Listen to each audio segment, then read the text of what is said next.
Assalamualaikum semuanya. Apa kabar kalian? Semoga dalam keadaan sehat dan dilancarkan rezekinya oleh Allah. Amin ya robbal alamin. Pada suatu hari, Raja Harun al-Rasyid memanggil Abu Nawas menghadap ke istana. Kali ini Raja ingin menguji kecerdikan Abu Nawas. Sesampainya di hadapan Raja, Abu Nawas pun menyembah, dan Raja bertitah, "Hai Abu Nawas, aku menginginkan 6 ekor lembu berjenggot yang pandai bicara. Bisakah engkau mendatangkan mereka dalam waktu 1 minggu? Kalau gagal, akan aku penggal lehermu." "Baiklah Baginda, hamba junjung tinggi titah tuanku," jawab Abu Nawas. Semua punggawa istana yang hadir pada saat itu berkata dalam hati, "Mampuslah kau Abu Nawas." Abu Nawas bermohon diri dan pulang ke rumah. Begitu sampai di rumah, ia duduk berdiam diri merenungkan keinginan raja. Seharian ia tidak keluar rumah, sehingga membuat tetangga heran. Ia baru keluar rumah setelah seminggu kemudian, yaitu batas waktu yang diberikan oleh Baginda Raja kepadanya.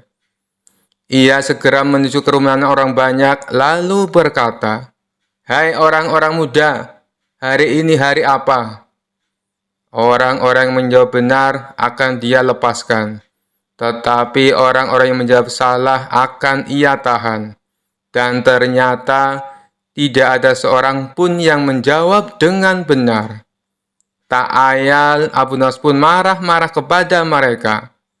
"Begitu saja kok nggak bisa jawab? Kalau begitu, mari kita menghadap Baginda Raja untuk mencari tahu kebenaran yang sesungguhnya." Keesokan harinya, istana Baghdad dipenuhi warga yang ingin tahu kesanggupan Abu Nawas membawa 6 ekor lembu berjenggot.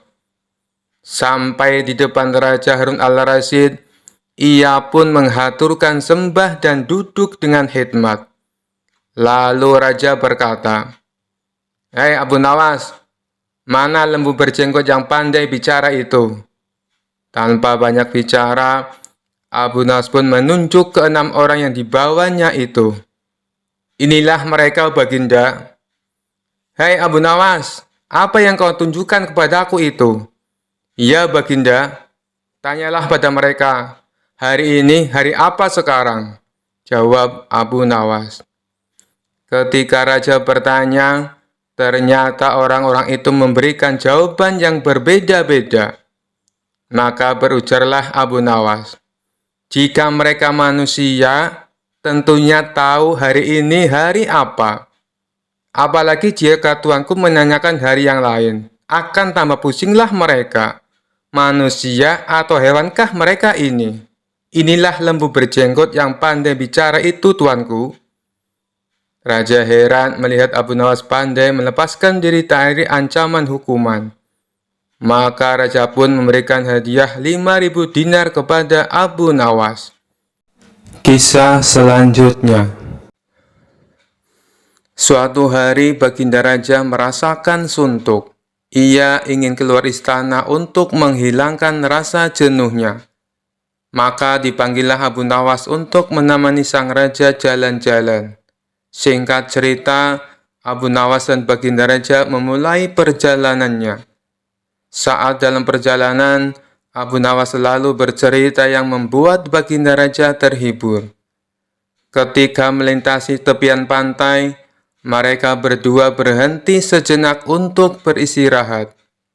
Baginda Raja lalu membasuh muka dan tangannya dengan air laut.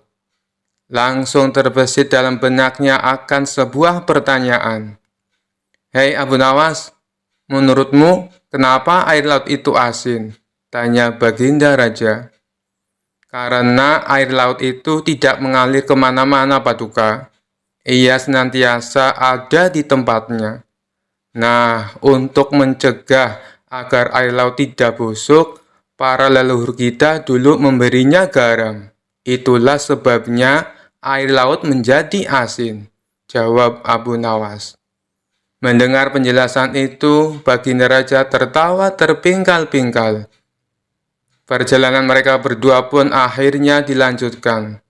Tidak berapa lama dari kejauhan, mereka berdua melihat sebuah benda berkilauan. Benda apa itu, Abu Nawas? Ayo kita ke sana, ajak Baginda Raja. Abu Nawas bergegas melangkah mendahului Baginda Raja. Setelah benda itu diambil oleh Abu Nawas, ternyata hanya sebuah cermin. Abu Nawas pun segera membuangnya lagi. Melihat hal itu, Baginda Raja terkejut. Kenapa dibuang, Abu Nawas? Memangnya itu benda apa? Tanya Baginda Raja. Benda yang sangat jelek, Paduka. Wajar saja kalau si pemiliknya membuangnya, jawab Abu Nawas. Tapi benda itu terlihat berkilauan dari jauh, ujar Baginda Raja. Kalau Paduka tidak percaya, ambil saja sendiri, balas Abu Nawas. Dikarenakan penasaran, Baginda Raja segera memungut benda itu. Setelah diamati, ternyata itu hanyalah sebuah cermin. Baginda Raja lalu berkata, "Ini kan cermin, Abu Nawas. Kenapa kau bilang kalau benda ini sangat jelek?" tanya Baginda Raja. "Coba Paduka perhatikan baik-baik. Pasti Paduka akan menemukan kejelekannya," ujar Abu Nawas. Baginda Raja kembali mengamati cermin tersebut. Di situ Baginda Raja tidak menemukan kejelekan apa-apa. Yang ada hanya wajahnya sendiri di dalam cermin. Nah, itu sudah tampak jeleknya. Ayo, lekas dibuang saja bendanya, Paduka, ucap Abu Nawas. Baginda Raja mulai memahami maksud ucapan Abu Nawas. Kurang ajar kamu, Abu Nawas, balasnya. Kisah selanjutnya. Abu Nawas adalah orang yang sangat sederhana. Meskipun ia dikenal dekat dengan Baginda Raja Harun al-Rasyid, tetapi kehidupan keluarganya cukuplah sederhana, tidak memiliki harta benda yang berlimpah. Ia selalu berbagi dengan fakir miskin di sekitarnya, jika ia mendapat rezeki yang berlebih, seperti ketika mendapat hadiah dari Baginda Raja. Selain menjadi orang terdekat raja, sehari-harinya ia juga bekerja serabutan, seperti banyaknya orang di kampungnya. Kadang ia berkebun, menebang pohon, menjadi tukang kayu, dan pekerjaan-pekerjaan lainnya yang dianggap halal.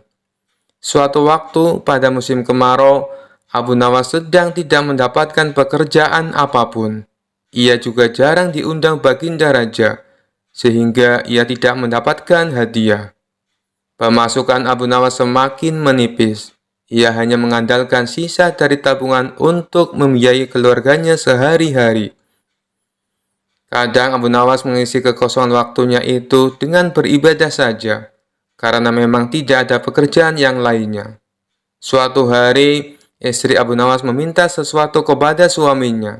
Ia pun berkata, "Wahai suamiku, kapan engkau berikan aku sebuah gaun indah?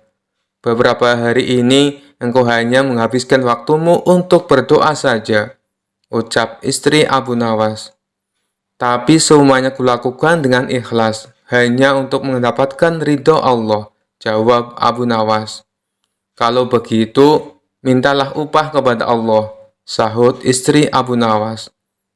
Spontan Abu Nawas beranjak menuju pekarangan rumahnya. Dengan berbekal sehelai tikar dan alat peribadatan yang lainnya, Abu Nawas mulai bersujud untuk menyampaikan permohonannya kepada Allah.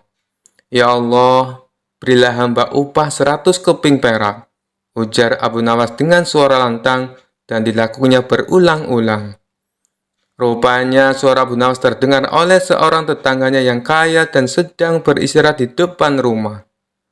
Mendengar permohonan Abu Nawas, tetangga itu pun berniat untuk mengerjai Abu Nawas.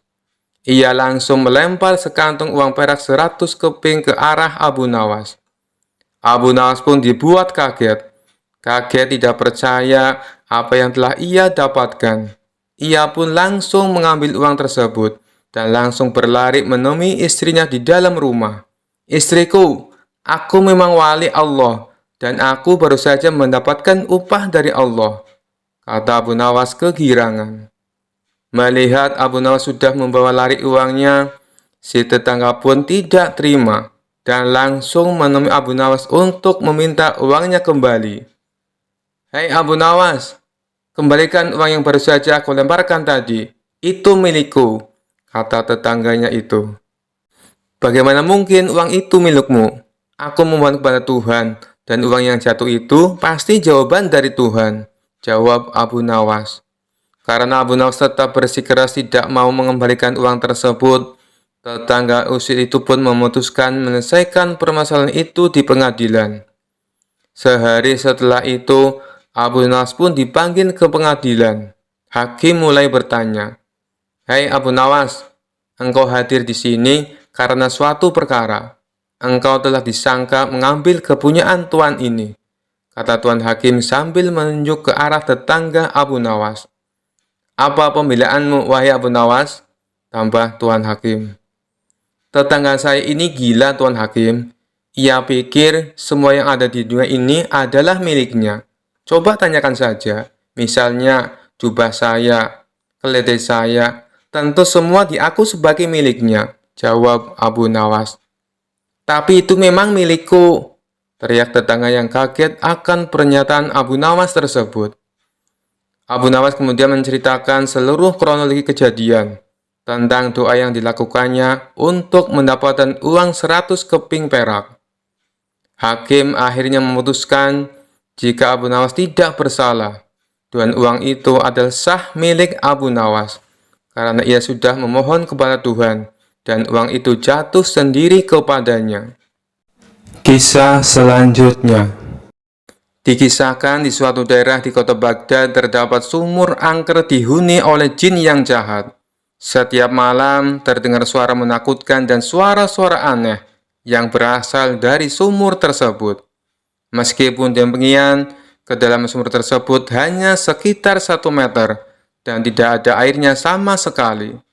Namun karena saking angkernya, sehingga banyak warga sekitar tak berani mendekatinya.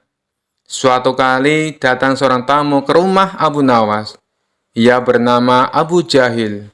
Kemudian ia mengadukan masalah tentang sifat sang istri yang sangat cerewet. "Gimana caranya Abu Nawas supaya istriku tidak ngomel-ngomel terus?" tanya Abu Jahil kepada Abu Nawas. "Kalau soal itu, aku juga tidak tahu Abu Jahil. Istriku juga sama cerewetnya," jawab Abu Nawas. "Masa kamu tidak tahu? Kamu kan terkenal cerdik Abu Nawas," ujar Abu Jahil. "Baiklah, kalau kamu mau, bawa saja istrimu ke sumur tua yang angker. Lalu kamu jatuhkan dia ke dalamnya," saran Abu Nawas. "Maksudmu sumur tua yang dihuni jin jahat itu? Bisa-bisa istriku malah mati tenggelam. Aku tidak mau Abu Nawas," tolak Abu Jahil. "Tenang Abu Jahil, istrimu tidak akan tenggelam. Itu kan sumur kering tidak ada airnya, dan dalamnya juga cuma 1 meter, jelas Abu Nawas. "Tapi apa mungkin bisa berhasil Abu Nawas?" tanya Abu Jahil ragu-ragu. "Kalau itu aku sendiri juga belum tahu Abu Jahil. Tapi setidaknya istrimu akan bertemu jin dan pasti dia akan ketakutan. Mungkin saja karena rasa takutnya itu sifat cerewet istrimu akan hilang," balas Abu Nawas. "Baiklah, besok aku akan ajak istriku ke sana," timpal Abu Jahil. Singkat cerita, pergilah Abu Jahil dan istrinya menuju sumur angker yang dimaksud. Sesampainya di sana, Abu Jahil segera mendekati bibir sumur. "Wahai istriku, lihatlah, di dalam sumur ada perhiasan emas banyak sekali," teriak Abu Jahil berpura-pura kaget. Mendengar hal itu, sang istri tak sabar ingin ikut melihatnya. Setelah sang istri berdiri tepat di depan sumur, Abu Jahil langsung mendorongnya. Sang istri pun terjatuh ke dalam sumur. Bukannya berteriak ketakutan, sang istri malah mengomel terus-terusan tanpa berhenti. "Mana emasnya? Aku tidak melihatnya sama sekali," omel sang istri. Dan ketika jin penghuni sumur mencoba menakuti istri Abu Jahil, ia malah kena semprot omelannya. "Kamu pasti yang menyembunyikan emas. Cepat berikan kepadaku. Ayo cepat berikan," teriak istri Abu Jahil.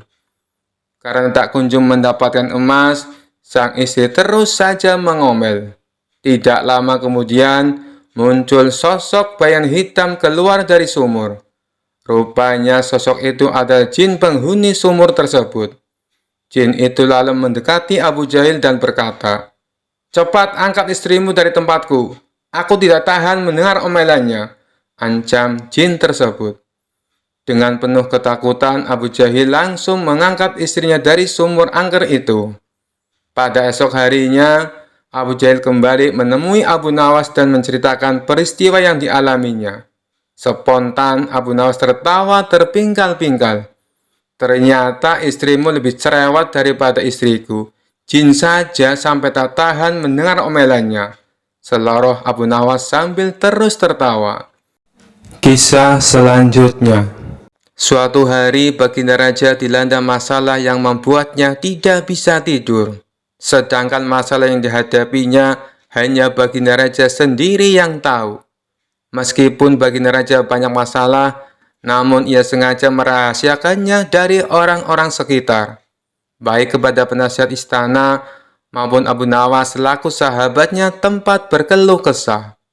Padahal sejatinya Baginda Raja ingin rasanya melupakan masalah yang menimpanya. Kalaupun bisa lari menghindar, tentulah ia akan melakukannya. Tapi kenyataannya, permasalahan yang dihadapi terasa seperti mengikutinya kemanapun Baginda Raja pergi. Sejak saat itu, Baginda Raja sering terlihat melamun seorang diri.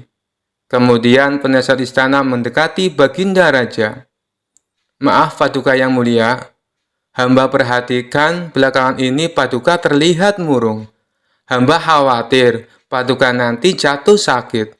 Adakah sesuatu yang Paduka pikirkan?" tanya penasehat istana.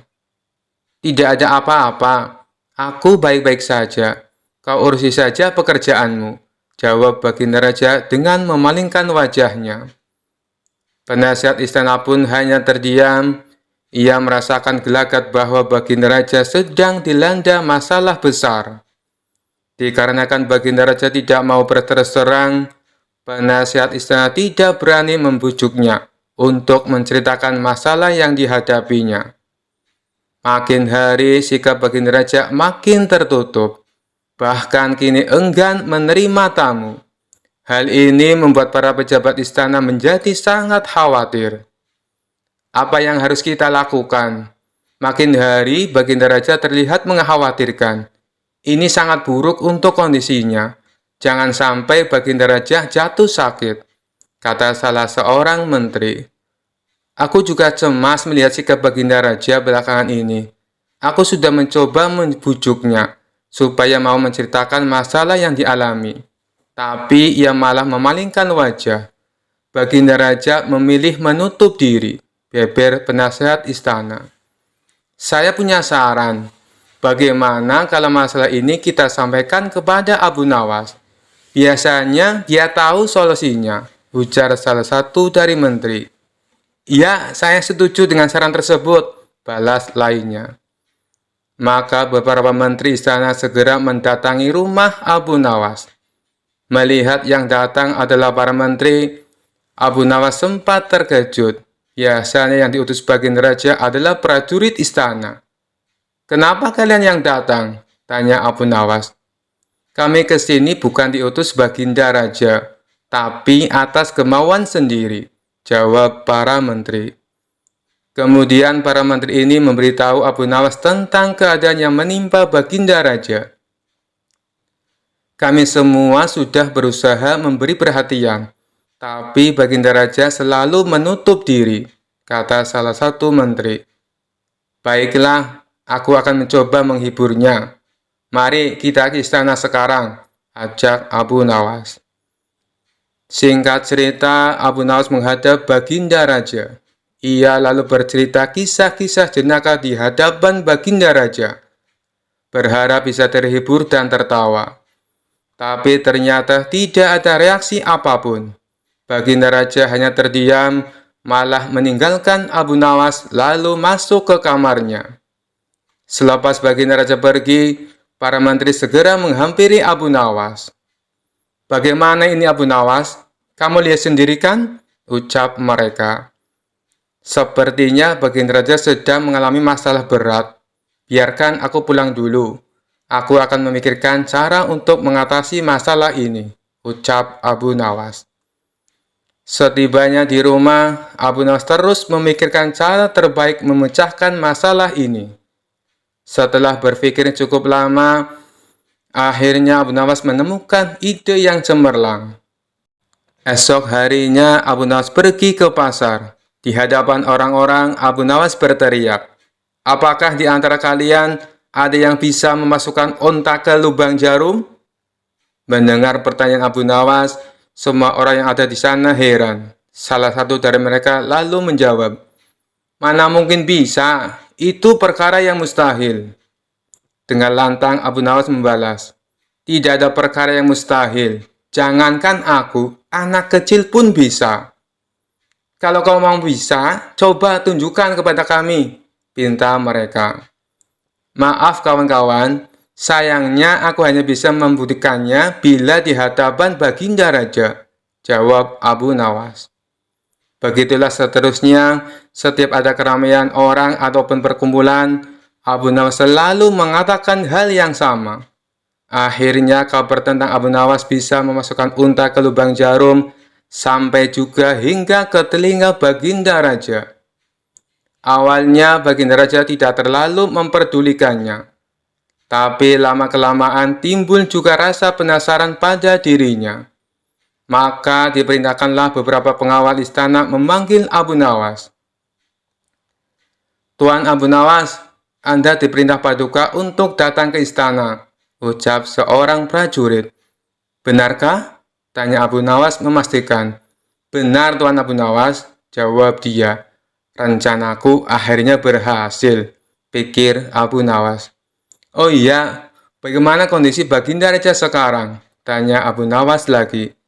"Baginda masih sering mengurung diri dan sering tampak termenung," jawab salah satu prajurit. "Baiklah, aku akan ke sana sekarang," balas Abu Nawas. Tidak lama kemudian, Abu Nawas sampai di istana menghadap Baginda Raja. "Wahai Abu Nawas, aku dengar kau bisa memasukkan seekor unta ke lubang jarum. Kau bersedia membuktikannya bila di hadapanku. Benarkah itu?" tanya Baginda Raja.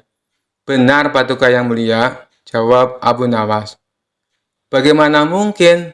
Aku rasa itu perkara yang mustahil," balas Baginda Raja. "Di dunia ini tidak ada yang mustahil, Paduka," ujar Abu Nawas. "Baiklah, sekarang coba kau buktikan," perintah Baginda Raja. "Caranya mudah, Paduka.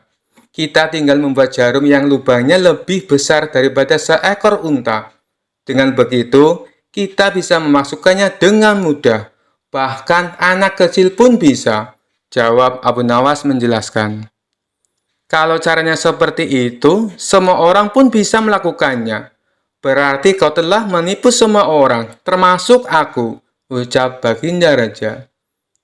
"Hamba tidak pernah menipu siapapun, dan hamba juga tidak pernah menipu Paduka. Hamba tidak pernah mengatakan bahwa jarum hamba yang maksud adalah jarum kecil," balas Abu Nawas. "Iya, itu benar. Tapi apa maksud dari pernyataanmu ini?" tanya Baginda Raja. "Hamba hanya ingin mengatakan bahwa ada hikmah dari pernyataan ini," jawab Abu Nawas. "Hikmah? Hikmah dari mana?" tanya Baginda Raja heran. "Bukankah tadinya Baginda Raja tidak percaya kalau hamba bisa memasukkan unta ke lubang jarum? Tapi setelah hamba jelaskan, Baginda Raja baru mempercayainya. Begitu juga dengan permasalahan yang sedang kita hadapi.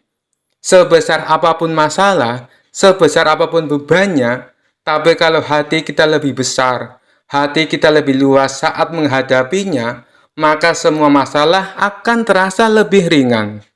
Itulah gambaran seekor unta bila dimasukkan ke lubang jarum. Sepintas saat kita menghadapinya, pasti itu mustahil dilakukan. Tapi bila hati kita luas dan besar, maka pikiran kita juga akan mengikuti. Dan pada akhirnya, masalah yang kita anggap mustahil bisa diatasi menjadi mudah dan ringan untuk dijalani. Bagaimana kita akan bisa tenang bila kita menghadapi masalah dengan hati yang sempit? Tutur Abu Nawas. Seketika baginda raja terdiam. Ia terus merenungi ucapan Abu Nawas. Suasana pun mendadak menjadi hening. Tidak berapa lama baginda raja pun berkata, "Terima kasih Abu Nawas, kau telah menyadarkanku. Selama ini aku memang sedang dilanda masalah, dan hatiku sempit menghadapinya, sehingga pikiranku juga ikut menjadi buntu," ujar baginda raja. Sejak kejadian itu, kini baginda raja mulai terlihat ceria. Ia tidak lagi terlihat murung seperti hari-hari sebelumnya. Permasalahan bukanlah hal untuk dilamunkan, melainkan dihadapi dengan hati yang besar. Maka akan tercipta solusi dari sebuah pemikiran yang jernih. Kisah selanjutnya. Diceritakan ada seorang pertapa suci yang ingin menyadarkan Abu Nawas akan tingkah konyolnya. Menurut dia, apa yang dilakukan oleh Abu Nawas tidaklah mencerminkan manusia yang memiliki etika moral kesopanan. Dia juga ingin menunjukkan bahwa keyakinan yang dianutnya selalu mengedepankan etika normal kesopanan. Tujuan si pertapa suci melakukan hal itu tidak lain dan tidak bukan supaya Abu Nawas tertarik dan mengikuti keyakinannya. Singkat cerita, maka berangkatlah si pertapa suci ke rumah Abu Nawas. Sesampainya di sana, ia langsung mengetuk pintu rumah Abu Nawas. Tatkala Abu Nawas membukanya, ia terkejut melihat seorang pertapa suci datang berkunjung. Lalu Abu Nawas mempersilakan masuk dan menanyakan maksud tujuan kedatangannya. Si pertapa suci secara terang-terangan mengatakan bahwa dirinya ingin mengajari Abu Nawas tentang etika norma kesopanan dalam bermasyarakat. "Wahai Abu Nawas, di dalam agama saya penuh dengan cinta kasih, dan memuliakan orang lain adalah suatu keharusan," kata si pertapa suci. "Begini Tuan, meskipun saya seorang Muslim, saya tetap akan menghormati keyakinan Anda. Dan saya tetap akan memuliakan Anda sebagai tamu saya," balas Abu Nawas. Rupanya di sepanjang obrolannya si pertapa suci tak henti-hentinya mendoktrin Abu Nawas untuk ikut ke dalam keyakinannya. Melihat gelagat seperti itu, Abu Nawas malah menggunakan kesempatan tersebut untuk mengerjai si pertapa suci, tentunya dengan cara-cara yang konyol. "Bagaimana kalau kita makan dulu?" tawar Abu Nawas. "Oh, baiklah, saya juga sudah lapar," balas pertapa suci. Abu Nawas lalu membawakan 2 piring kosong dan 1 nampan yang berisi 2 daging, di mana kedua daging tersebut yang satu berukuran kecil dan satunya lagi berukuran besar. Kemudian Abu Nawas memberikan piring kosong untuk pertapa suci dan untuk dirinya. Setelah itu, Abu Nawas mengambilkan daging kecil ditaruh di piringnya si pertapa suci. Sedangkan untuk dirinya adalah daging yang besar. "Bukan begitu cara yang benar, wahai Abu Nawas. Itu tidak sopan dan tidak beretika," tutur pertapa suci.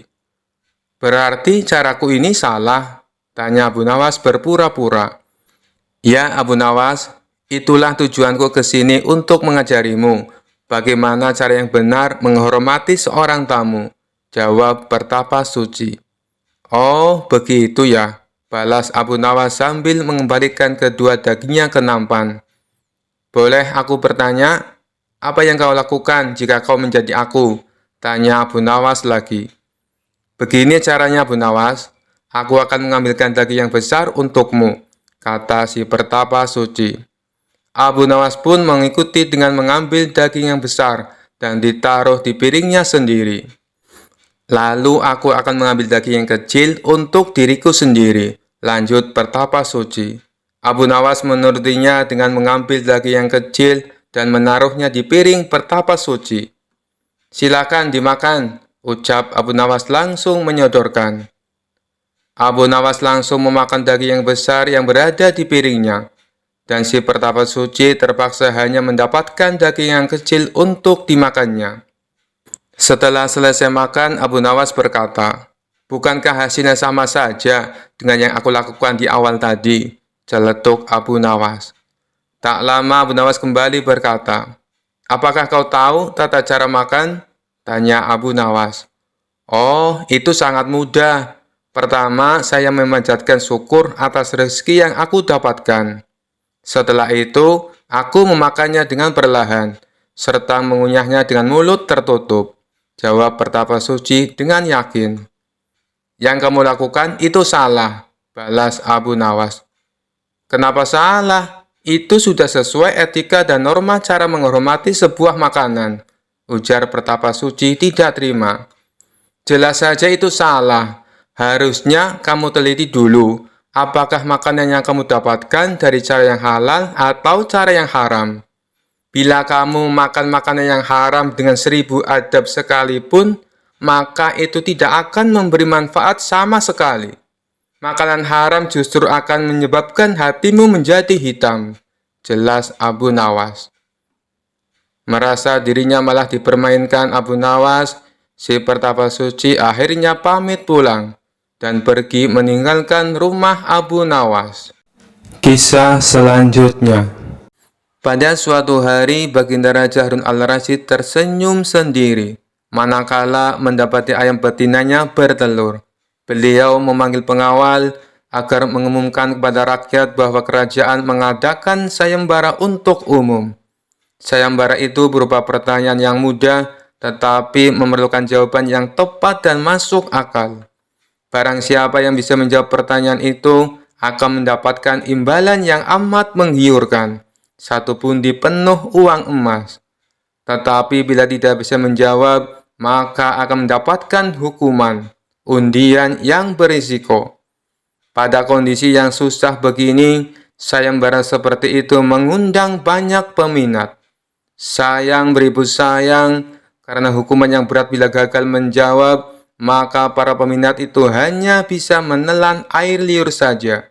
Pundi-pundi uang emas itu sungguh memikat. Namun apa daya otak diragukan kecerdasannya. Mengingat beratnya hukuman yang akan dijatuhkan, maka hanya 4 orang yang nekat mengikuti sayembara itu. Abu Nawas yang mendengar sayembara raja langsung mendaftar. Dia menjadi salah satu dari 4 orang itu. Aturan main sayembara itu ada 2. Pertama, jawaban harus masuk akal. Kedua, peserta harus mampu menjawab sanggahan dari Baginda Raja sendiri. Pada hari yang telah ditetapkan, para peserta sudah siap di depan panggung. Penonton pun berjubel. Mereka ingin menyaksikan siapa yang beruntung akan mendapatkan pundi-pundi uang emas itu.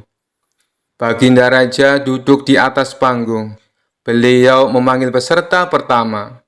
Peserta pertama maju dengan tubuh gemetar. Baginda Raja bertanya, "Manakah yang lebih dahulu, telur atau ayam?" "Telur," jawab peserta pertama. "Apa alasannya?" tanya Baginda Raja. "Bila ayam lebih dahulu, itu tidak mungkin, karena ayam berasal dari telur," kata peserta pertama menjelaskan. "Kalau begitu, siapa yang mengerami telur itu?" sanggah Baginda Raja. Peserta pertama pucat pasi, wajahnya mendadak berubah putih seperti kertas.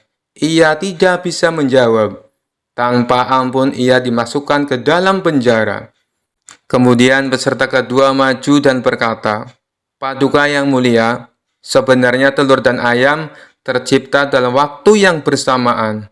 "Bagaimana bisa bersamaan?" tanya Baginda Raja. "Bila ayam lebih dahulu, itu tidak mungkin, karena ayam berasal dari telur. Bila telur lebih dahulu, itu juga tidak mungkin, karena telur tidak bisa menetas tanpa dierami, kata peserta kedua dengan mantap.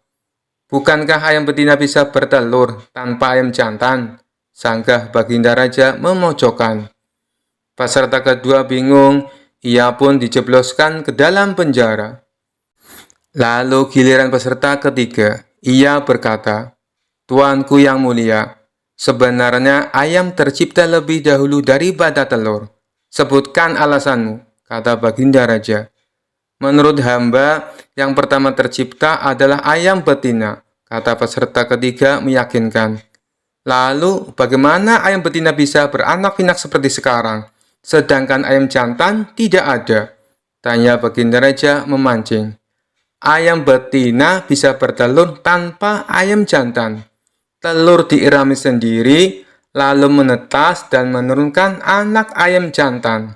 Kemudian menjadi ayam jantan dewasa dan mengawini induknya sendiri." Peserta ketiga berusaha menjelaskan. "Bagaimana bila ayam betina mati sebelum ayam jantan yang sudah dewasa sempat mengawininya?" Peserta ketiga pun tidak bisa menjawab sanggahan Baginda Raja. Ia pun dimasukkan ke dalam penjara. Kini tiba giliran Abu Nawas. Ia berkata, "Yang pasti adalah telur dulu, baru ayam." "Coba terangkan secara logis," kata Baginda Raja ingin tahu. "Ayam bisa mengenal telur. Sebaliknya, telur tidak mengenal ayam," kata Abu Nawas singkat. Agak lama Baginda Raja merenung. Kali ini Baginda Raja tidak menyanggah alasan Abu Nawas. Penonton pun bersorak, Abu Nawas berhak atas hadiah pundi-pundi uang emas itu. Kisah selanjutnya. Dikisahkan seperti biasa setiap pagi Abu Nawas pergi ke hutan untuk mencari kayu bakar. Kali ini Abu Nawas mendapatkan kayu lebih banyak dari biasanya. Ia pun tak lupa memanjatkan syukur kepada Allah, karena kayu bakar yang banyak ini akan menghasilkan uang yang melimpah, pikir Abu Nawas. Tapi saat dia hendak memanggul kayu tersebut, Abu Nawas tak mampu melakukannya. Kemudian lewat dua orang kawan Abu Nawas. "Abu Nawas, kamu tidak akan mampu memikulnya sendirian," kata kawan Abu Nawas. "Iya, saya tahu. Kebetulan sekali kalian datang. Maukah kalian membantuku meletakkan kayu ini di punggungku?" pinta Abu Nawas. "Maaf Abu Nawas, kami juga ada kepentingan mendesak. Kami tak bisa membantumu. Semoga Allah menolongmu," kata kawannya. Mereka berdua pun pergi meninggalkan Abu Nawas. "Bilang saja tidak mau bantu. Tidak usah banyak alasan," gerutu Abu Nawas dalam hatinya.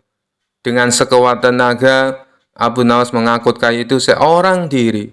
Namun, kejadian naas dialaminya. Ia terpeleset dan jatuh.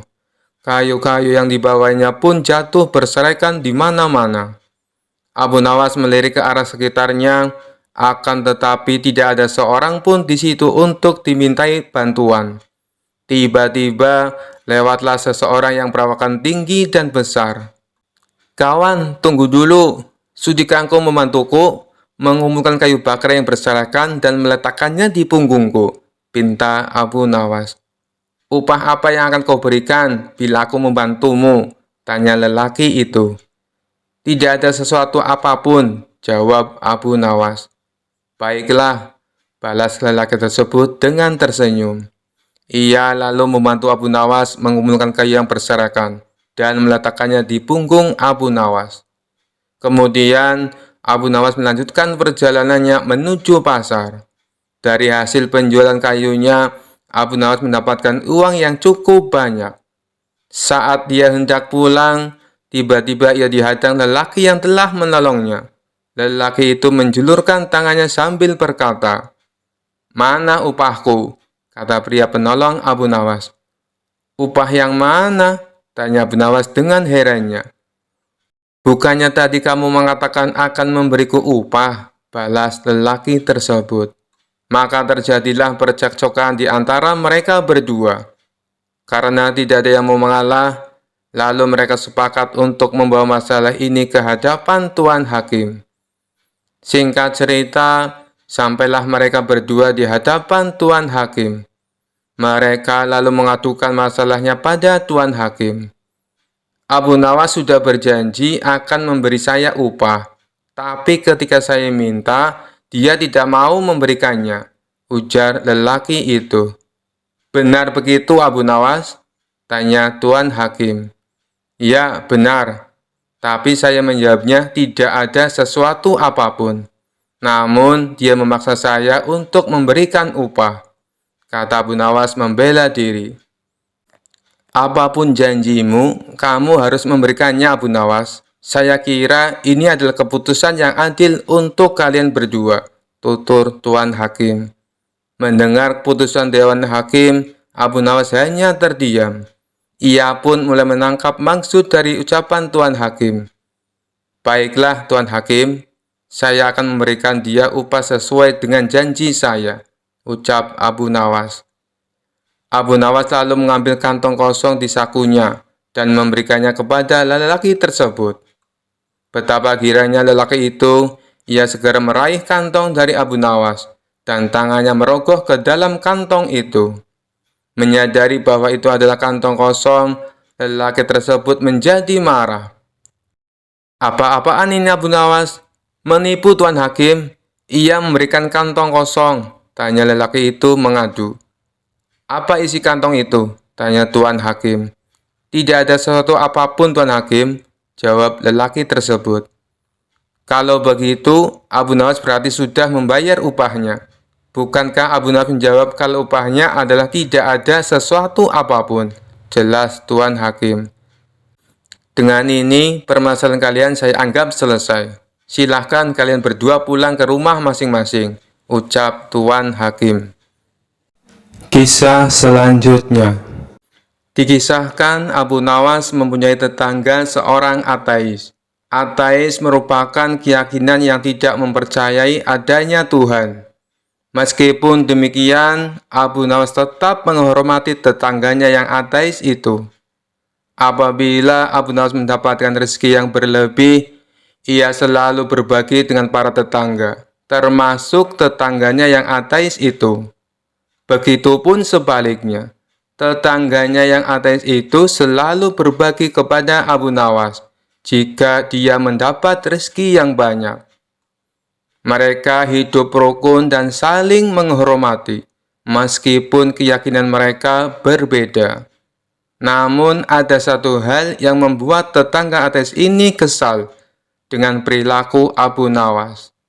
Pasalnya, setiap orang ateis ini akan berangkat kerja, Abu Nawas selalu berkata padanya, Alhamdulillah, saat melewati depan rumahnya. Sebenarnya ucapan tersebut bukan untuk mengolok-olok tetangganya yang ateis itu. Hal itu karena Abu Nawas selalu mengatakan Alhamdulillah kepada siapa saja yang lewat di depan rumahnya, dan sudah menjadi kebiasaannya. Lama-kelamaan tetangga ateis ini merasa tidak nyaman dan terganggu dengan ucapan tersebut. Suatu pagi saat hendak berangkat kerja, ia melihat Abu Nawas sudah duduk di depan rumah. Saat dirinya melintas tepat di depan rumah Abu Nawas sambil tersenyum terdengar ucapan Alhamdulillah. Marahlah tetangga ateis itu. Tidak ada Tuhan, teriaknya dengan mata melotot. Abu Nawas pun terkejut melihat tetangganya yang tiba-tiba marah. Hei kawan, kenapa kau begitu emosi? Apa salah saya? Tanya Abu Nawas heran. Aku tidak suka dengan ucapanmu.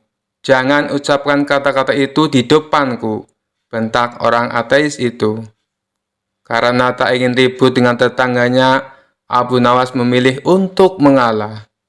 Baiklah kawan, saya tidak akan mengulanginya lagi, ucap Abu Nawas.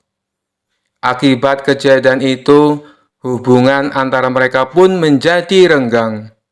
Sebenarnya Abu Nawas sudah berusaha untuk tetap menjalin silaturahim, namun tetangga ateis itu justru malah menjauhinya. Pada suatu malam, Abu Nawas merasakan sangat lapar, sedangkan dirinya tak punya uang sepeser pun untuk membeli makanan. Selepas sholat Isya, Abu Nawas berdoa, "Ya Allah, saya sedang mengalami masa yang sulit. Saya tidak punya uang, juga tidak punya pekerjaan. Berilah saya rezeki ya Allah. Malam ini saya sangat lapar. Saya membutuhkan makanan," ucap Abu Nawas dalam doanya. Rupanya doa Abu Nawas ini didengar oleh tetangganya yang ateis. Maka muncullah pikiran jahil di benak sang ateis. Aku akan mengerji Abu Nawas, sekaligus membuktikan bahwa Tuhannya tidak bisa memberinya makan, pikir tetangga ateis itu. Kemudian tetangga ateis itu pergi ke warung untuk membeli beberapa potong roti. Lalu dimasukkannya ke kantong yang besar. Ia juga menyelipkan kertas di dalamnya, di mana kertas itu terdapat tulisan, "Ini bukan dari Tuhanmu, ini dari tetanggamu yang ateis," tulisnya. Sepulangnya dari warung, ia meletakkan kantong besar tersebut tepat di depan pintu rumah Abu Nawas. Tetangga ateis itu lalu mengetuk pintu rumah Abu Nawas dan langsung bersembunyi di balik semak-semak. Ia penasaran dengan reaksi Abu Nawas ketika menerima hadiah darinya. Sementara Abu Nawas yang sedang khusyuk berdoa menghentikan doanya karena ia mendengar pintu rumahnya diketuk. Saat Abu Nawas membuka pintu, ia terkejut melihat ada kantong besar di depan rumahnya. Karena penasaran, ia segera membuka kantong tersebut dan dibuka. Ternyata isinya beberapa roti yang lezat. Abu Nawas langsung bersujud sebagai tanda rasa syukurnya. "Alhamdulillah ya Allah," ucap Abu Nawas setengah teriak. Namun tiba-tiba ia menemukan secari kertas yang berada di antara tumpukan roti. "Ini bukan dari Tuhanmu, ini dari tetanggamu yang ateis." Sejenak Abu Nawas terdiam. Dia pasti sedang mengawasiku dari suatu tempat. Dia mencoba menggoda keyakinanku, pikir Abu Nawas. Dengan suara lantang Abu Nawas berteriak, "Terima kasih ya Allah, Engkau telah mengirimku makanan melalui setan, dan setan itu pula yang membayar semua makanan ini." Tetangga ateis tersebut tentu saja menjadi kecewa.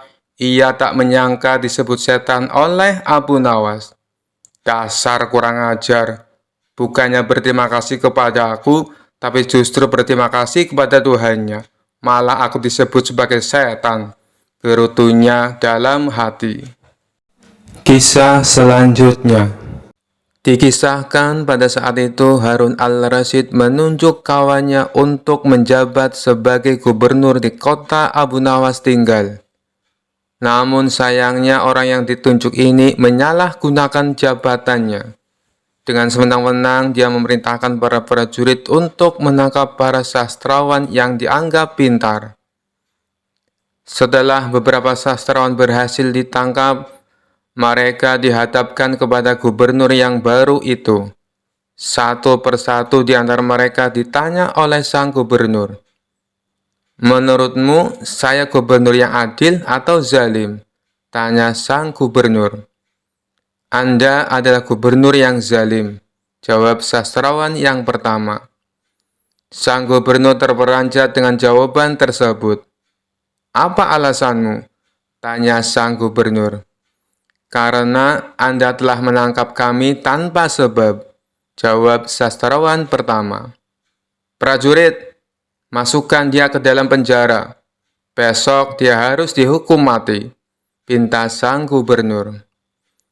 Sastrawan berikutnya dipanggil dan diberi pertanyaan yang serupa. "Menurutmu, saya gubernur yang adil atau zalim?" tanya sang gubernur. "Tuanku adalah gubernur yang adil," jawab sastrawan yang kedua. "Apa alasanmu?" tanya sang gubernur kembali. "Karena tuanku sangat memperhatikan rakyatnya," jawab sastrawan tersebut. "Kamu pembohong, Prajurit, masukkan dia ke dalam penjara. Besok dia harus dihukum mati, kata sang gubernur. Begitulah seterusnya, apabila dijawab adil ataupun zalim, sang gubernur tetap memberikan hukuman mati pada para sastrawan. Kemudian beberapa sastrawan yang belum tertangkap mendatangi rumah Abu Nawas. Tolonglah kami Abu Nawas, beberapa kawan kita dijatuhi hukuman mati, kata mereka penuh khawatir. Abu Nawas terkejut mendengarnya. Kenapa gubernur melakukan hal itu? Bagaimana ceritanya? Tanya Abu Nawas heran. Kami sendiri tidak tahu Abu Nawas. Tanpa sebab, gubernur yang baru menangkapi para sastrawan di kota kita. Lalu mereka ditanya satu persatu, apakah dia gubernur yang adil atau zalim? Bila jawabannya zalim, akan dihukum mati. Bila jawabannya adil, juga tetap akan dihukum mati, kata mereka menjelaskan. Pasti gubernur sakit, dia sudah tidak waras, ucap Abu Nawas. Itulah kenapa kita ke sini Abu Nawas. Kita mendatangimu agar kau menyelamatkan kawan-kawan kita, sebab rencananya besok kawan-kawan kita akan dihukum mati, tutur mereka. Baiklah, aku akan ke istana gubernur sekarang juga. Kalian pulanglah, ucap Abu Nawas. Maka berangkatlah Abu Nawas ke istana. Sesampainya di tempat gubernur, Abu Nawas langsung menghadap sang gubernur. Melihat kehadiran Abu Nawas, sang gubernur langsung emosi. Ngapain kau datang ke istanaku? Tanya sang gubernur. Saya mendengar kabar Anda menyuruh beberapa prajurit untuk menangkapi para sastrawan pintar di kota ini. Tapi kenapa aku tidak ditangkap? Saya sangat tersinggung, jawab Abu Nawas. Oh, jadi kamu menganggap dirimu bagian dari mereka? Tanya sang gubernur. Tentu saja, masyarakat di kota ini tahu siapa aku. Aku adalah sastrawan terpandai di kota ini, balas Abu Nawas. Baiklah, Al-Gojo, tangkap Abu Nawas dan penggal lehernya, perintah sang gubernur. Tunggu dulu, sebelum leherku dipenggal, perintahkan Al-Gojomu agar jangan sampai merusak rambutku, sebab aku baru saja keluar dari tukang cukur, sahut Abu Nawas. Mendengar itu, sang gubernur langsung tertawa terpingkal-pingkal. Itulah jiwa kesatria yang aku kagumi darimu. Aku mengampunimu Abu Nawas, kata sang gubernur. Bolehkah aku meminta satu permintaan? Tanya Abu Nawas. Apa permintaanmu? Katakan saja, jawab sang gubernur. Saya juga minta pengampunan untuk kawan-kawanku, pinta Abu Nawas. Sejenak sang gubernur terdiam. Aku akan mengabulkan permintaanmu, tapi ada syaratnya. Kamu harus bisa menjawab 3 pertanyaanku, ujar sang gubernur. Baik Tuan, saya siap menjawabnya, sahut Abu Nawas. Menurutmu, aku gubernur yang adil atau zalim? Tanya sang gubernur. Tuan bukan gubernur yang adil, bukan pula gubernur yang zalim. Orang-orang yang zalim itu adalah kita. Sedangkan Tuan adalah pedang keadilan yang membalas kezaliman, jawab Abu Nawas. Luar biasa, jawabanmu sungguh menakjubkan Abu Nawas. Sekarang pertanyaan yang kedua, mana yang lebih bermanfaat, matahari atau bulan? Tanya sang gubernur. Matahari terbit di siang hari bersamaan dengan terangnya dunia. Maka menurutku matahari kurang bermanfaat. Sementara bulan terbit di waktu malam yang menerangi dunia dan menjadikannya seperti siang. Maka menurutku manfaat bulan lebih besar, jawab Abu Nawas. Sang gubernur pun tertawa dengan jawaban Abu Nawas. Meskipun nyeleneh tapi masuk akal. Baiklah Abu Nawas, sekarang pertanyaan yang terakhir. Menurutmu warna angin itu apa? Tanya sang gubernur. Warna angin itu merah, Tuan, jawab Abu Nawas enteng. Apa alasanmu? Tanya sang gubernur kembali. Kalau kita masuk angin, lalu badan kita dikerok, pasti akan muncul warna merah pada tubuh kita. Itu menunjukkan kalau anginnya sedang keluar. Berarti warna angin itu adalah merah, jawab Abu Nawas. Untuk kedua kalinya sang gubernur dibuatnya tertawa terpingkal-pingkal. Kamu memang cerdik, Abu Nawas. Kamu mendapatkan apa yang kau inginkan. Ternyata apa yang dikatakan Baginda Raja tentangmu memang benar, Abu Nawas, tutur sang gubernur. Abu Nawas spontan kaget mendengar nama Baginda Raja disebut. Maksudnya Tuan bagaimana? Tanya Abu Nawas penasaran. Sebelum aku ditugaskan kemari, Baginda Raja memberitahu saya kalau di kota ini banyak sastrawan pintar, dan di antara sastrawan yang paling cerdik adalah kamu. Saya berniat memanggil mereka untuk saya kasih hadiah, tapi sebelumnya saya ingin mengerjai mereka dulu. Ternyata kamu malah datang untuk membantu mereka, dan ini adalah suatu kesempatan bagi saya untuk menguji kecerdasanmu, jelas sang gubernur. Jadi, hukuman mati yang Tuhan berikan hanya pura-pura? Tanya Abu Nawas kaget. Benar, Abu Nawas, saya hanya ingin mengerjai mereka sebelum aku memberikan hadiah kepada mereka, jawab sang gubernur. Abu Nawas pun terdiam sejenak. Kurang ajar, ternyata aku masuk ke dalam perangkapnya. Tunggu saja pembalasanku nanti, ucap Abu Nawas dalam hati. Kisah selanjutnya. Suatu hari datanglah 3 orang desa menghadap Sultan Harun al-Rasyid di istana. Sultan Harun al-Rasyid yang waktu itu sedang duduk berbincang-bincang dengan para pejabat tinggi, langsung saja mempersilahkan ketiga orang itu untuk masuk.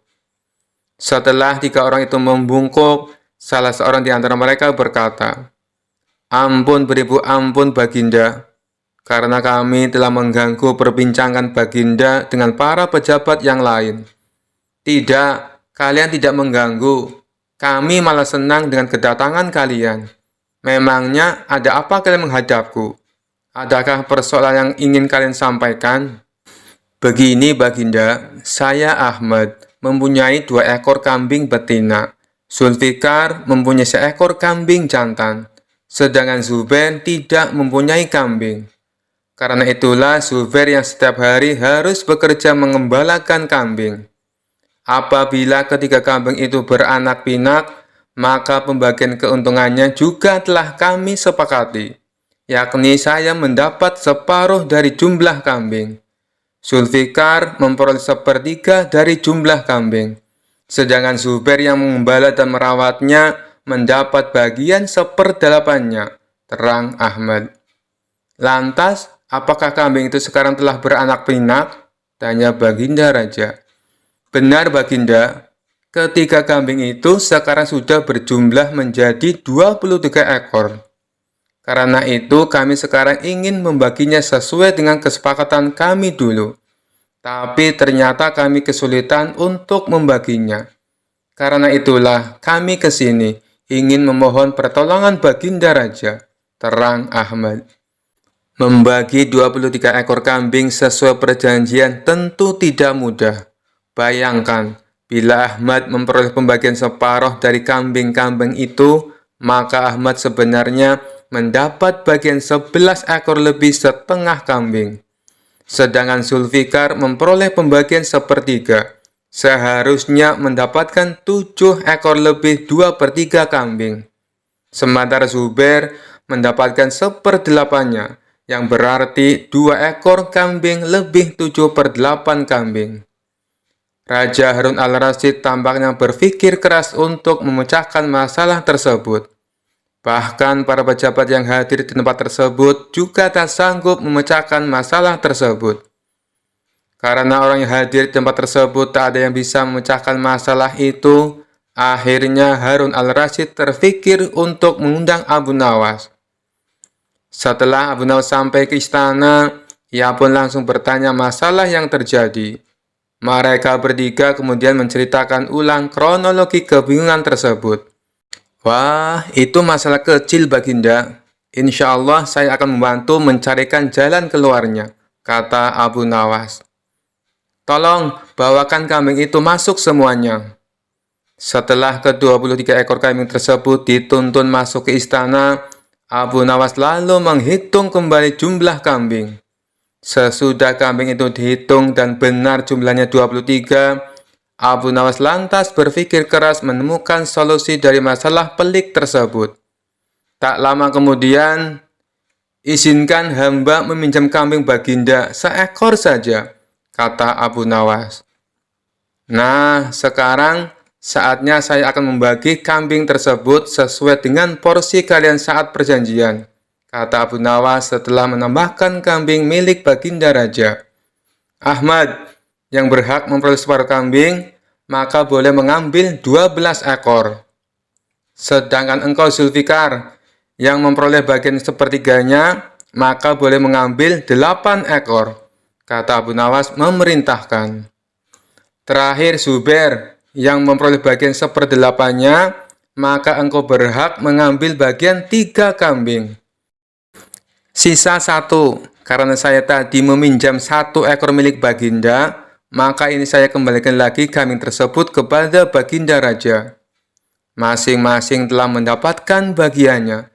Mereka pun berterima kasih dan kembali ke rumah masing-masing.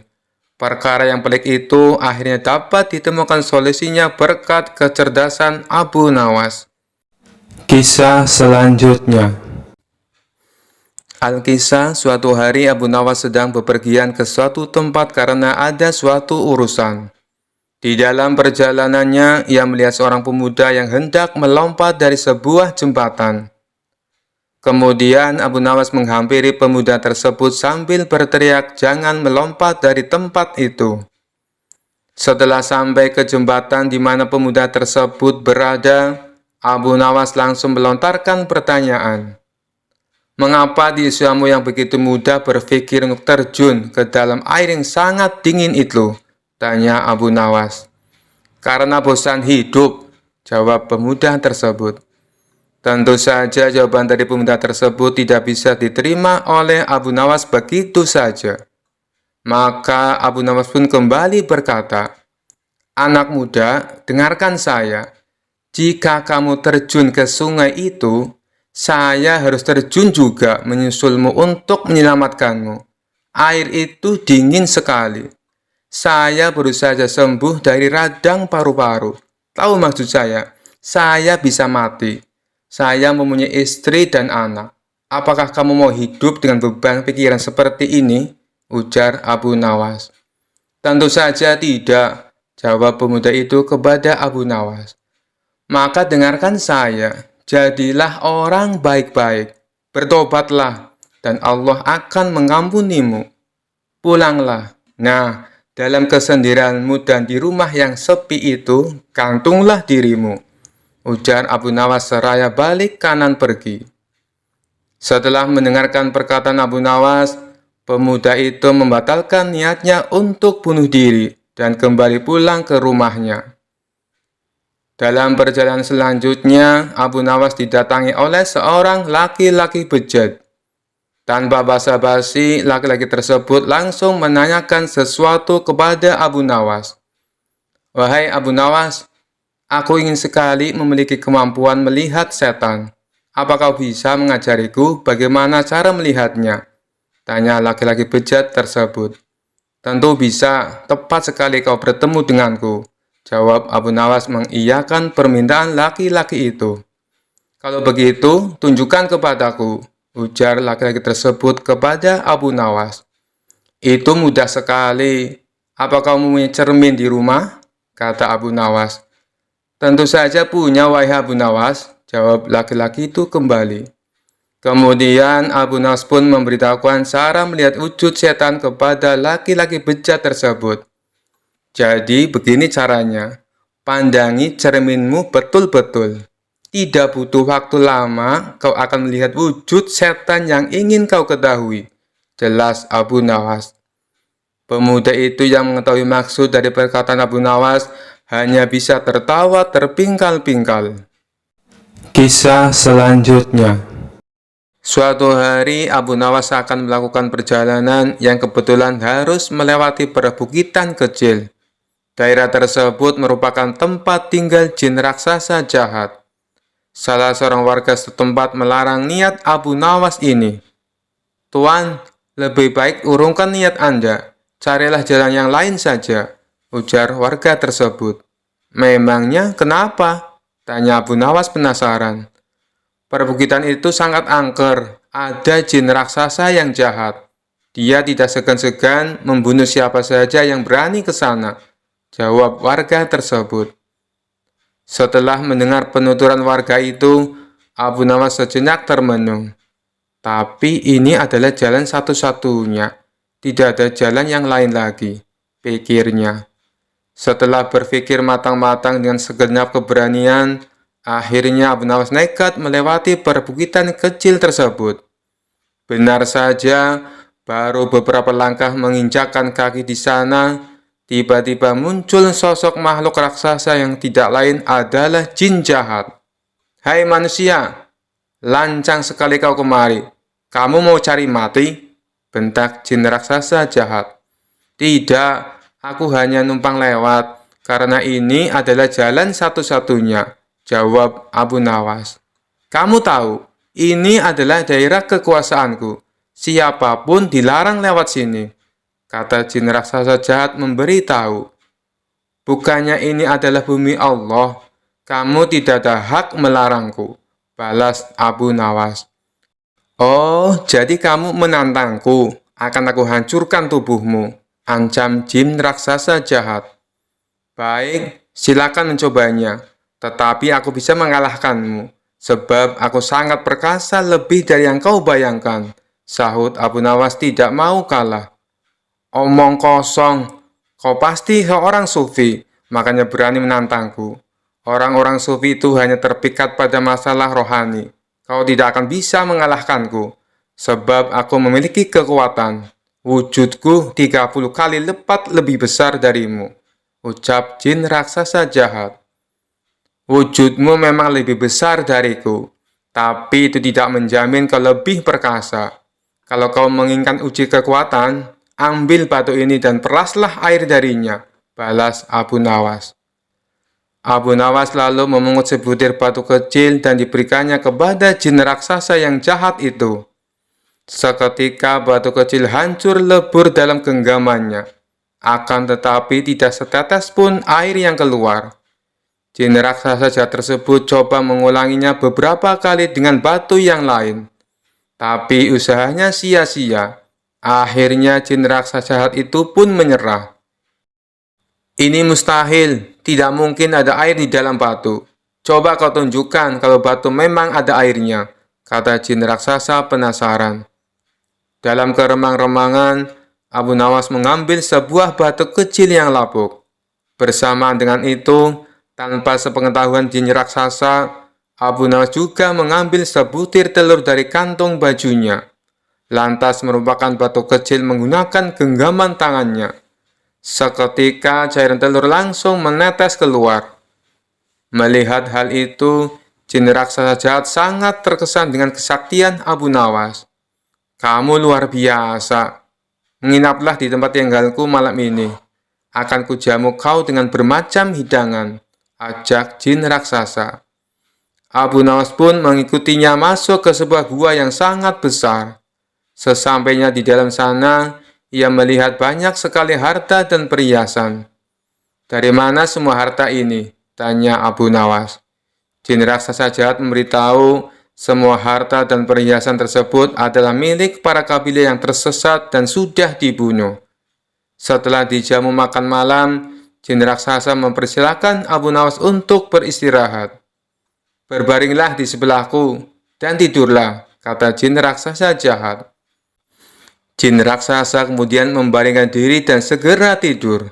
Sementara Abu Nawas yang secara naluri mengetahui adanya bahaya pengkhianatan, segera bangkit dan menyembunyikan diri di tempat yang agak jauh dari jin raksasa itu. Abu Nawas mengatur tempat pembaringannya agar seolah-olah tidur di samping jin raksasa. Tidak lama setelah itu, jin raksasa itu bangun. Dia mengambil sebuah batang pohon, lalu menghajar Abu Nawas dengan sekuat tenaga, yang dikiranya masih tidur di sebelahnya. Jin raksasa jahat memukul bertubi-tubi sebanyak 7 kali, kemudian kembali berbaring dan tertidur. Setelah jin raksasa benar-benar tidur, barulah Abu Nawas membaringkan tubuhnya tepat di sebelah jin raksasa. Saat hari sudah menjelang pagi, keduanya pun terbangun. Betapa kagetnya jin raksasa melihat Abu Nawas masih hidup, bahkan tidak ada luka sedikit pun. Guamu nyaman sekali untuk istirahat, tapi sayang, tadi malam aku agak terganggu, sebab aku sempat merasa ada nyamuk menggigitku sampai 7 kali, ucap Abu Nawas. Tentu saja hal itu sangat mengejutkan jin raksasa, hingga tidak berani lagi menyerang Abu Nawas. Bagaimanapun, kalau seorang telah dipukul sebanyak 7 kali dengan batang pohon oleh jin raksasa, pasti akan mati. Apalagi memukulnya menggunakan tenaga sekuat-kuatnya. Akhirnya, jin raksasa jahat tersebut memerintahkan Abu Nawas untuk melanjutkan perjalanannya. Berkat kecerdikannya, Abu Nawas pun selamat dari pembunuhan. Kisah selanjutnya. Siang itu, langit terlihat mendung. Awan hitam menyelimuti cakrawala, pertanda sebentar lagi akan turun hujan. Benar saja, tidak lama kemudian hujan pun mulai turun. Abu Nawas yang rencananya hari itu akan pergi, terpaksa mengurungkan niatnya. Dia lebih memilih duduk di depan rumah, sambil menikmati secangkir kopi. Ketika Abu Nawas sedang memandangi hujan, tiba-tiba pandangannya tertuju pada sosok Abu Jahil tetangganya. Abu Jahil terlihat berlari tergesa-gesa menuju rumahnya sendiri. Sifat usil Abu Nawas pun muncul ingin meledek Abu Jahil. "Hai pelit, kenapa kau berlari tergesa-gesa?" teriak Abu Nawas kepada Abu Jahil dengan sebutan pelit. "Biar tidak kehujanan, saya kan pakai jubah yang mahal. Sayang kalau sampai basah kena air hujan," kata Abu Nawas sambil meledek. "Sungguh bodoh, ada saja orang yang lari dari rahmat Allah," balas Abu Nawas tak mau kalah. "Maksudmu apa, Abu Nawas? Siapa yang lari dari rahmat Allah?" tanya Abu Jahil tidak terima. "Bukankah hujan itu rahmat? Kenapa kau malah menghindarinya?" tanya balik Abu Nawas. Mendengar itu, Abu Jahil tidak bisa berkata apa-apa. Ia kemudian masuk ke dalam rumah dan menutup pintunya dengan keras. Sementara Abu Nawas tertawa terkekeh-kekeh melihat ulah Abu Jahil tersebut. Beberapa hari kemudian, ketika Abu Nawas sedang nongkrong di warung, ia merasakan sebentar lagi akan turun hujan. Ternyata dugaan Abu Nawas tepat. Rintik gerimis mulai turun dari langit. Ia pun teringat cucian baju di rumahnya yang sedang dijemur. Saat itu juga, Abu Nawas berlari dengan tergesa-gesa agar secepatnya tiba di rumah. Kebetulan, saat itu Abu Jahil sedang duduk di depan rumahnya. Melihat Abu Nawas berlari tergesa-gesa di tengah gerimis, Abu Jahil berteriak kepadanya, "Hai Abu Nawas, apakah kau lupa dengan tempo hari? Jangan lari dari rahmat Allah, jangan pula menghindarinya," kata Abu Jahil meledek Abu Nawas. Mendengar teriakan itu, Abu Nawas pun kaget dan merasa kata-katanya tempo hari dibuat serangan oleh Abu Jahil. Namun Abu Nawas yang cerdas dan cerdik tentu tak kehilangan akal untuk memberikan jawaban. "Siapa yang lari dari rahmat Allah? Justru aku menghormatinya. Aku lari tergesa-gesa agar tidak menginjak rahmat Allah dengan kakiku," balas Abu Nawas. Mendengar jawaban tersebut, muka Abu Jahil menjadi kecut. Niatnya mau meledak, malah ia sendiri yang kembali kena. Kurang ajar Abu Nawas. Ada saja jawabannya. Batin Abu Jahil menahan emosi. Setelah Abu Nawas mengambil jemuran bajunya, ia duduk di depan rumah sambil memakan daging kambing. Ternyata Abu Jahil masih duduk di depan rumahnya sendiri. Melihat Abu Nawas makan daging kambing, Abu Jahil kembali meledek. "Hei Abu Nawas, jangan kebanyakan makan daging kambing, nanti cepat terkena darah tinggi," teriak Abu Jahil. "Saya kira Allah lebih tahu mana yang sedang terkena penyakit darah tinggi," balas Abu Nawas cengengesan. Jawaban itu diungkapkan oleh Abu Nawas karena dia mengerti bahwa Abu Jahil masih emosi gara-gara jawabannya tentang hujan. Jawaban Abu Nawas tersebut spontan membuat Abu Jahil bertambah emosi. Ia pun langsung masuk ke dalam rumah dan kembali menutup pintunya dengan keras. Kisah selanjutnya diceritakan suatu hari Baginda Raja mengundang beberapa ulama berkumpul di istananya. Tentu saja Abu Nawas juga hadir dalam pertemuan tersebut. Tujuan Baginda Raja mengundang mereka untuk membahas tentang berbagai masalah hukum agama. Dengan begitu, beliau tetap bisa menimba ilmu tanpa harus meninggalkan istananya. Ulama fikih menyampaikan keilmuannya seputar halal haram dalam hukum agama Islam. Ulama tauhid menyampaikan keilmuannya seputar keesaan Allah Subhanahu wa Ta'ala beserta kekuasaannya yang meliputi alam semesta. Begitu juga dengan ulama yang lainnya. Setelah masing-masing ulama menyampaikan ilmu sesuai bidangnya, tibalah giliran Abu Nawas. Dikarenakan bingung harus menyampaikan apa, Abu Nawas pun berkata, "Ampun Paduka yang mulia, apa yang ingin Paduka dengar dari hamba?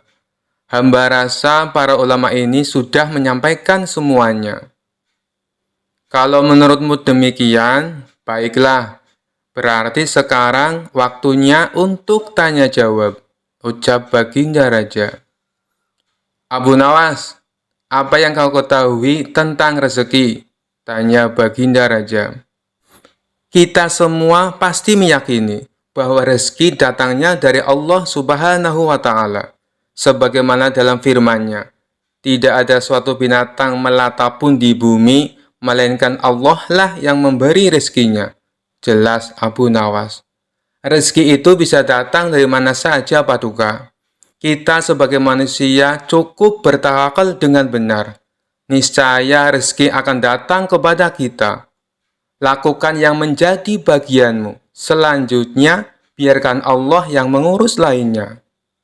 Ini berdasarkan hadis Nabi yang berbunyi, "Andai kalian bertawakal kepada Allah sebenar-benar tawakal, niscaya Allah akan berikan rezeki kepada kalian. Sebagaimana Dia memberikan rezeki kepada burung yang pergi dalam keadaan lapar, lalu pulang dalam keadaan kenyang," papar Abu Nawas. Ternyata pandangan Abu Nawas mengenai rezeki tidak sama dengan para ulama yang hadir. "Wahai Abu Nawas, seandainya seekor burung tidak keluar dari sangkarnya, bagaimana mungkin ia akan mendapatkan rezeki?" tanya salah satu ulama. "Untuk mendapatkan rezeki dibutuhkan usaha dan kerja keras, Abu Nawas. Rezeki itu tidak datang sendiri, melainkan harus dicari dan didapatkan melalui sebuah usaha," timpal ulama yang lain. Tapi Abu Nawas bersikukuh dengan pendapatnya, sehingga terjadilah sedikit perdebatan di antara mereka. Tidak ingin debat berkepanjangan, Abu Nawas lalu berkata, "Begini saja, besok kita berkumpul lagi di sini. Buktikan pendapat kalian di hadapan Paduka Raja." Para ulama pun sepakat dengan tawaran Abu Nawas tersebut. Abu Nawas dan para ulama kemudian pamit kepada Baginda Raja meninggalkan istana.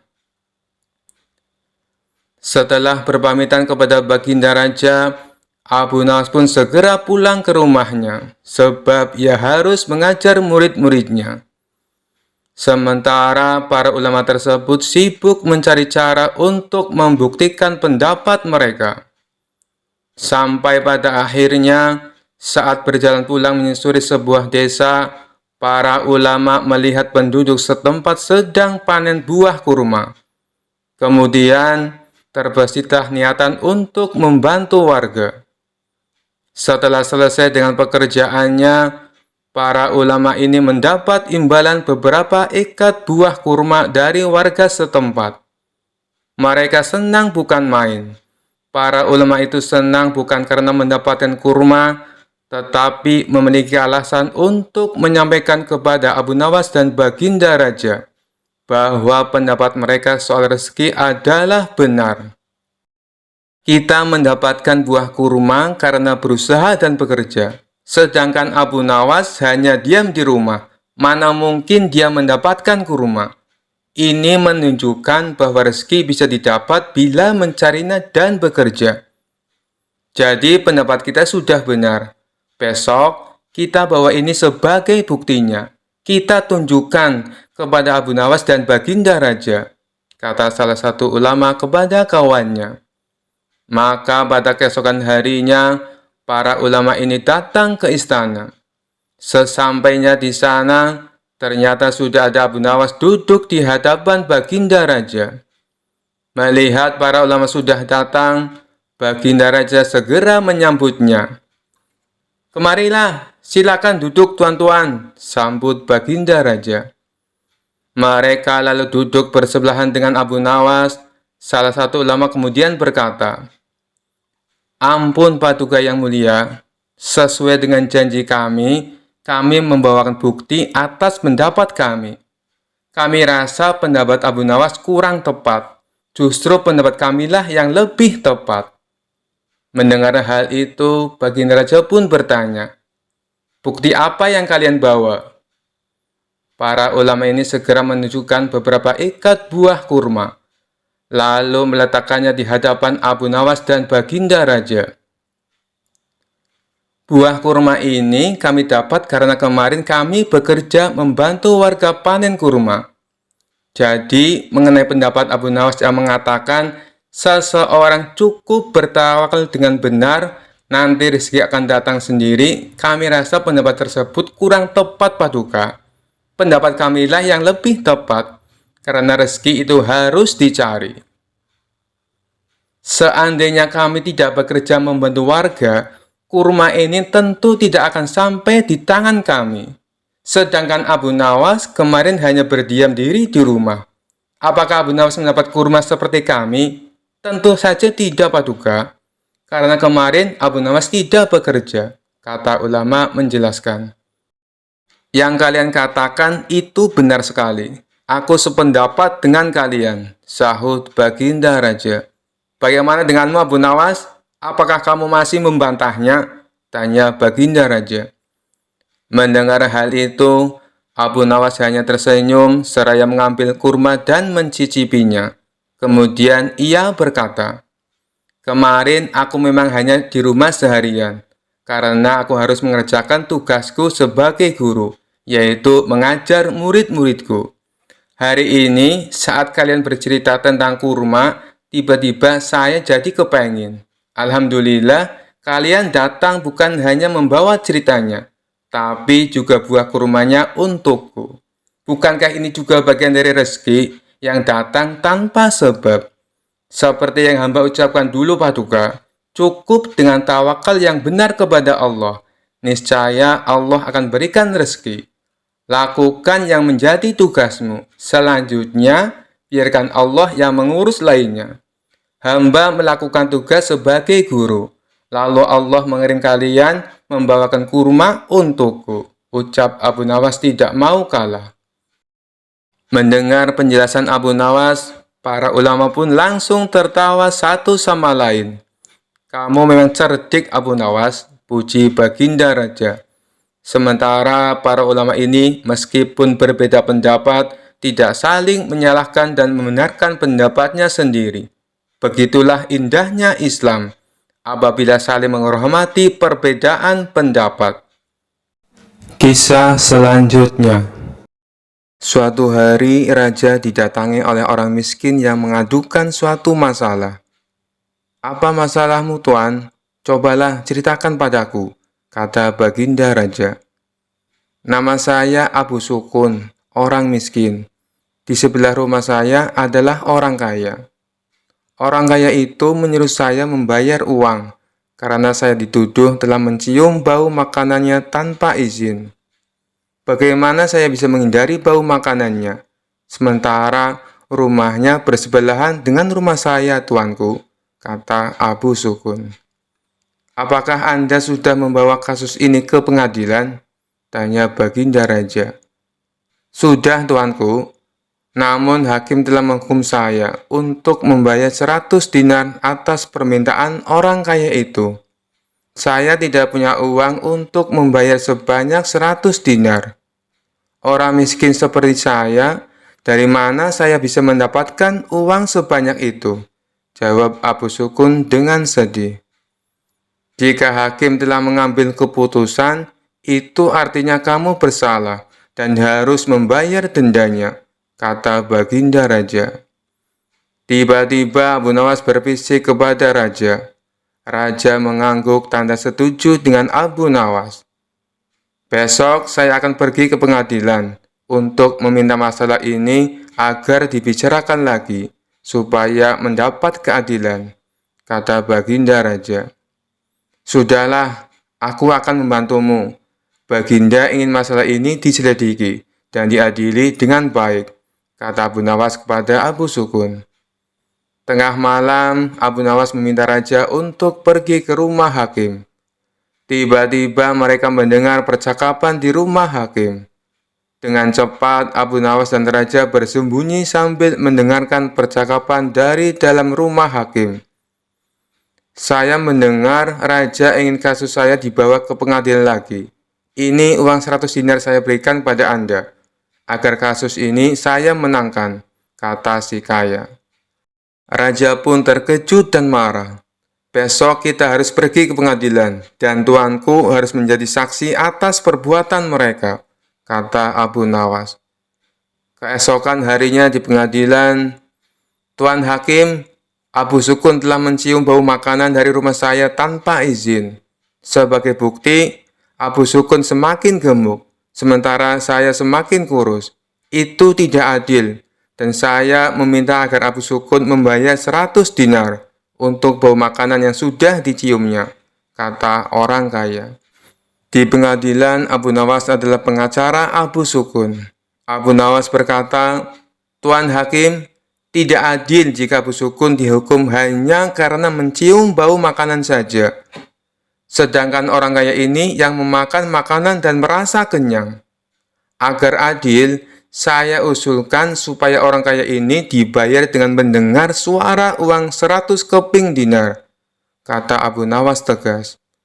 "Sementara uang 100 dinar harus diberikan kepada Abu Sukun karena telah difitnah. Dan hakim sendiri akan dihukum oleh raja karena memakan 100 dinar uang suap dari orang kaya itu," kata Abu Nawas. Hakim pun kaget dan sangat malu ketika tindakannya juga terungkap. "Benar, Hakim. Aku telah melihat dan mendengar dengan jelas tentang penipuanmu tadi malam," kata baginda raja. Raja Harun al-Rasyid sangat terkesan dengan penjelasan Abu Nawas dan memecat hakim karena tidak jujur dan memakan suap. "Ingat, menjadi hakim kalau tidak benar dan adil akan dijebloskan ke neraka," kata Abu Nawas sambil memberi nasihat. Baginda raja senang dan memberikan banyak hadiah kepada Abu Nawas. Kisah selanjutnya. Mungkin yang kita tahu selama ini, Abu Nawas dikenal sebagai tokoh sufi yang nyeleneh dari kota Baghdad. Namun ternyata dia juga adalah seorang ulama sufi yang sangat menguasai ilmu agama. Di sela-sela kesibukannya bolak-balik ke istana, Abu Nawas selalu menyempatkan waktu untuk mengajar murid-muridnya. Ia juga sering kedatangan tamu yang bertujuan hanya untuk bertanya tentang masalah agama. Suatu ketika, saat Abu Nawas sedang mengajar, Datanglah seorang tamu pertama menghadap Abu Nawas. Wahai Tuan Abu Nawas, manakah yang lebih utama? Orang yang mengerjakan dosa-dosa besar atau orang yang mengerjakan dosa-dosa kecil? Abu Nawas menjawab, yang lebih utama adalah orang yang mengerjakan dosa-dosa kecil. Mengapa demikian, wahai Tuan Abu Nawas? Tanya tamu itu kembali. Sebab lebih mudah diampuni oleh Tuhan, balas Abu Nawas. Tamu pertama itu pun merasa puas dengan jawaban Abu Nawas, karena sejatinya ia yakin memang seperti itu. Selanjutnya datang tamu kedua menemui Abu Nawas. Ia juga menanyakan persoalan yang sama. Wahai Tuan Abu Nawas, manakah yang lebih utama? Orang yang mengerjakan dosa-dosa besar atau orang yang mengerjakan dosa-dosa kecil? Abu Nawas menjawab, orang yang tidak mengerjakan keduanya. Mengapa demikian, wahai Tuan Abu Nawas? Tanya tamu itu kembali. Dengan tidak mengerjakan keduanya, tentu tidak memerlukan pengampunan dari Tuhan, jawab Abu Nawas. Tamu kedua itu pun bisa menerima dan memahami atas jawaban Abu Nawas itu. Tidak lama berselang, datang tamu ketiga menemui Abu Nawas. Tamu tersebut juga menanyakan hal yang sama. Wahai Tuan Abu Nawas, manakah yang lebih utama? Orang yang mengerjakan dosa-dosa besar atau orang yang mengerjakan dosa-dosa kecil? Abu Nawas menjawab, orang yang mengerjakan dosa-dosa besar. Mengapa demikian, wahai Tuan Abu Nawas? Tanya tamu itu kembali. Sebab pengampunan Allah kepada hambanya sebanding dengan besarnya dosa hamba itu, jawab Abu Nawas. Mendengar jawaban Abu Nawas membuat tamu ketiga ini puas. Ia pun lalu pamit pulang. Ternyata selama Abu Nawas menerima ketiga tamu tersebut, ada salah satu muridnya yang selalu memperhatikan percakapan antara Abu Nawas dan tamu-tamunya itu. Sang murid merasa bingung dengan jawaban gurunya. Kenapa satu pertanyaan yang sama, tapi jawabannya berbeda-beda? Karena merasa penasaran, ia pun memberanikan diri menanyakan hal itu kepada Abu Nawas selaku gurunya. Wahai Tuan Guru, saya perhatikan dari awal, kenapa Tuan Guru memberikan jawaban yang berbeda? Padahal ketiga tamu tadi menanyakan persoalan yang sama. Abu Nawas hanya tersenyum mendengar pertanyaan muridnya itu. Ia pun lalu menjelaskan, wahai anakku, manusia itu dibagi menjadi 3 tingkatan. Tingkatan yang pertama adalah tingkatan mata. Tingkatan yang kedua adalah tingkatan otak. Dan tingkatan yang terakhir atau tingkatan yang ketiga adalah tingkatan hati. Adapun tamu yang pertama datang tadi, tingkatannya adalah tingkatan mata. Wahai Tuan Guru, tingkatan mata itu apa? Tanya si murid penasaran. Abu Nawas menjelaskan, tingkatan mata ibarat anak kecil yang melihat bintang di langit. Ia mengatakan bintang itu kecil, karena ia melihatnya hanya menggunakan mata. Sedangkan tamu kedua yang datang tadi, tingkatannya adalah tingkatan otak. Tingkatan otak? Apa itu tingkatan otak, wahai Tuan Guru? Tanya si murid kembali. Tingkatan otak ibarat orang pandai yang melihat bintang. Ia pasti akan mengatakan bintang itu besar, karena ia memang memiliki pengetahuan, jawab Abu Nawas. Dan tamu yang terakhir datang tadi atau tamu yang ketiga, dia tingkatannya adalah tingkatan hati, lanjut Abu Nawas. Lalu, apa itu tingkatan hati, wahai Tuan Guru? Tanya si murid. Tingkatan hati ibarat orang pandai dan mengerti, yang melihat bintang di langit. Ia tetap akan mengatakan bintang itu kecil, walaupun ia tahu bahwa bintang itu sebenarnya adalah besar. Karena bagi orang yang mengerti, tidak ada sesuatu apapun yang besar, melainkan dengan kemahabesaran Allah Subhanahu wa Ta'ala, jawab Abu Nawas. Setelah mendengar semua penjelasan gurunya itu, si murid menjadi paham kalau gurunya memberi jawaban sesuai dengan kapasitas orang yang bertanya. Itulah kenapa satu pertanyaan menghasilkan 3 jawaban yang berbeda-beda. Kisah selanjutnya. Sekian dulu perjumpaan kita kali ini. Sampai bertemu lagi di kisah-kisah selanjutnya. Terima kasih yang sudah subscribe dan setia menonton channel ini. Wassalamualaikum warahmatullahi wabarakatuh.